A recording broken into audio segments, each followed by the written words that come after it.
Hey, hi, hello. Welcome back to episode 3 or 4 or 5 of Loving Your Body Through the Holiday Seasons, a live event, a live webinar, and now a YouTube series where I show you step by step how to practice loving your body before, during, and after the holiday season so that you can reduce your fear and anxiety around food and build better body image, not just for the holidays, but into the new year as well.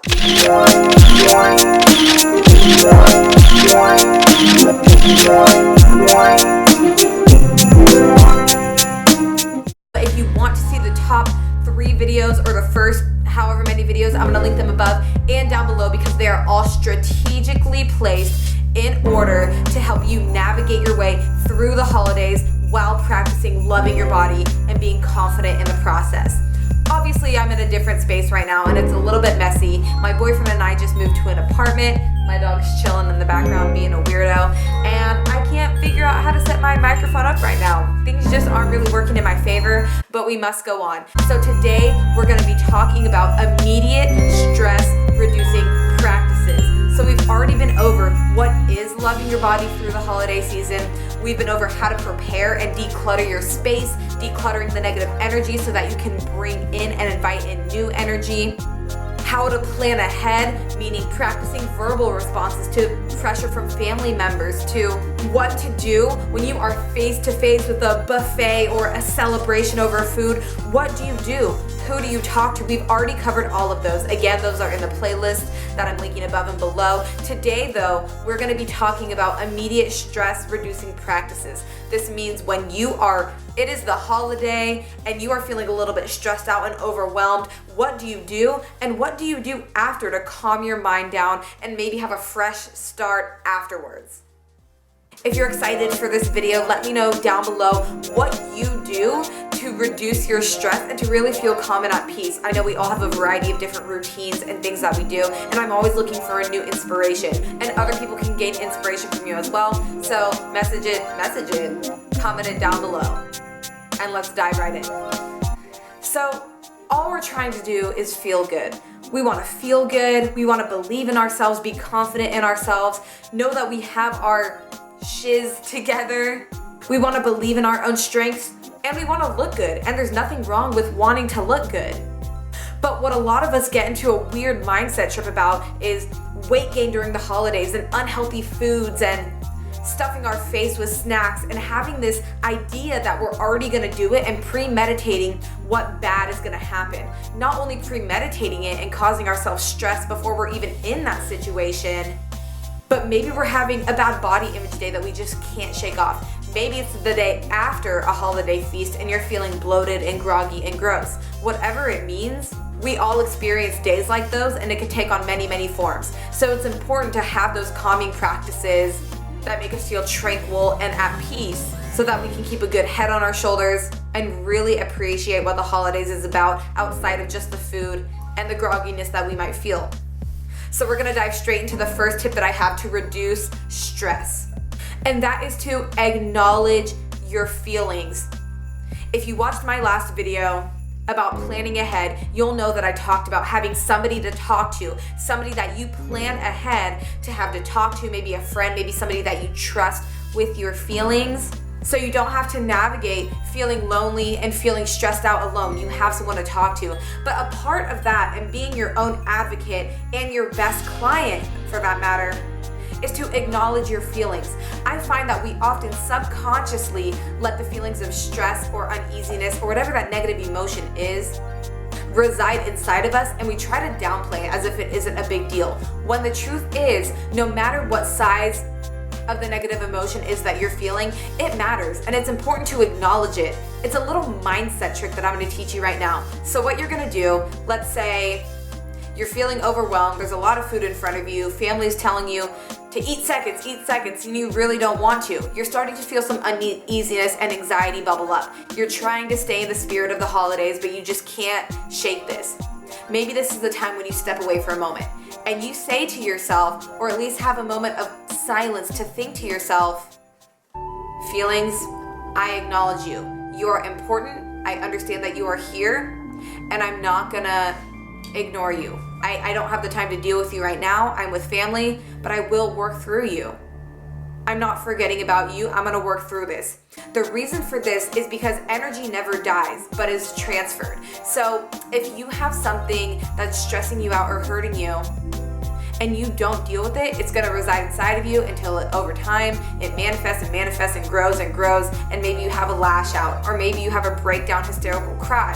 These are the kind of things that are basic knowledge that I feel like a lot of us know, but maybe some of us don't know that, and we don't know to which situations it applies to, when the truth is, it's every situation. So maybe when you're feeling these feelings, you walk away for a moment, acknowledge your feelings, acknowledge that they're important, and maybe now is not the time to get to them, but you will.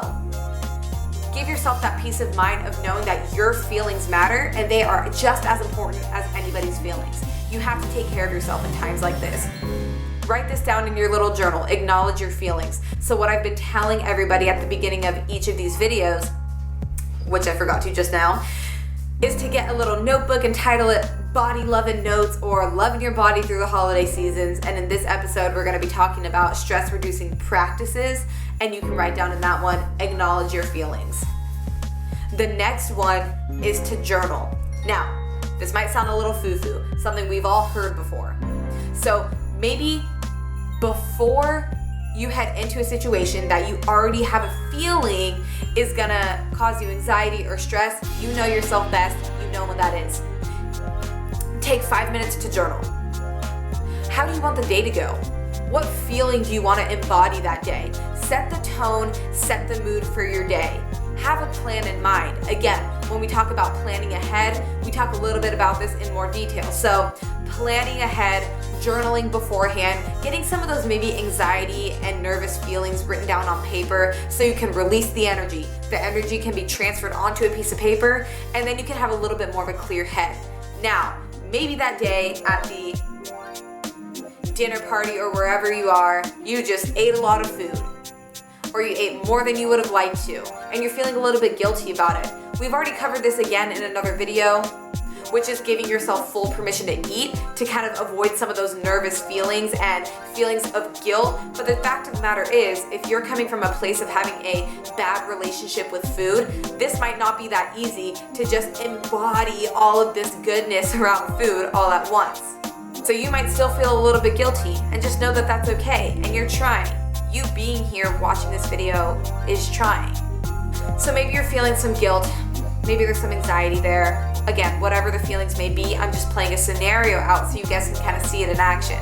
That night, unless you just want to walk away in the moment and journal, take it with you.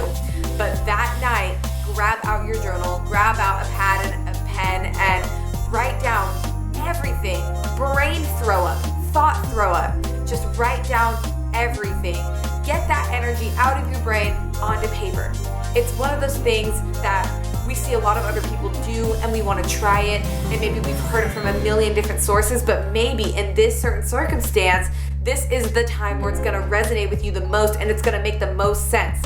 If you don't know what to write about on any given day, this kind of gives you a prompt because it's helping you through your struggles with food or body image. Get all of that energy out. I promise you that this is an effective method. And if you don't feel immediate relief, make this something that you practice once a week, twice a week, whenever these feelings of bad body image come up, or food, or thoughts of weight fixation, etc., etc. If you're enjoying these tips so far and you have found something that you want to try implementing into your own life, or even past the holiday season in the new year, please give this video a like, because it shows me that this is something valuable to you, and then I can elaborate on these certain topics more and kind of broaden my horizons around thoughts of body image, weight fixation, food, holidays, and even come the new year. Give me a like, comment down below and say, yes, I like this is great, and get a little bit more specific as to what you want me to touch on in the future. I would also love it if you subscribe to this channel where we're all about embodying these good feelings of love and life and happiness, and really overcoming our struggles to be the most confident that we can be. My last and final tip for you is to exit a situation and come back present. I kind of touched on this already, but let me elaborate. If you're having these feelings, these negative emotions bubble up during a family gathering, excuse yourself for a moment, bathroom break, make an excuse, whatever it is, give yourself a couple moments of peace.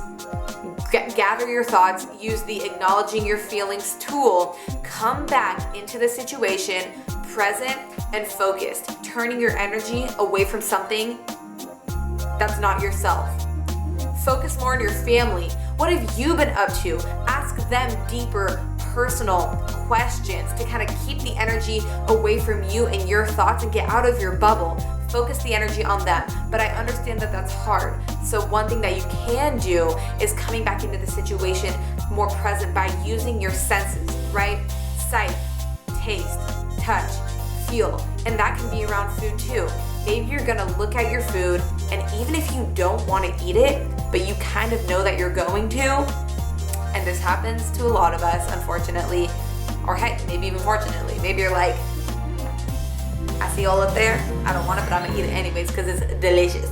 Use your senses around that food. Take a moment to thank that food for being on your plate. You don't know how much the food went through before actually getting on your plate, and you're so blessed to have what you do have on your plate. At least I hope that you are. So thank your food, chew it very slowly and mindfully. Really get a taste for that food. Let it liquefy in your mouth. And I know that sounds gross, but the fact of the matter is, the more that you chew that same food, the more that you have that taste staying in your mouth, as opposed to scarfing it down, and before you know it, you just ate a ton of food. Eat it slower, be very present each and every bite. I guarantee that you will get full faster and maybe realize that you don't want to eat as much as you thought you did. There you have it, guys. I wanted to keep these 3 tips very simple, mainly common knowledge, but some of us don't think of it, or we just need to get that refresher. And my reason for only doing those 3 very simple tips is because in each and every video, I'm only giving you guys 1 to 3 tips so that it's easy to follow. You can start implementing them before the next video comes around, or you just have a small amount of tools in your toolkit, as opposed to what I see around YouTube all the time, which is videos that have 10 tips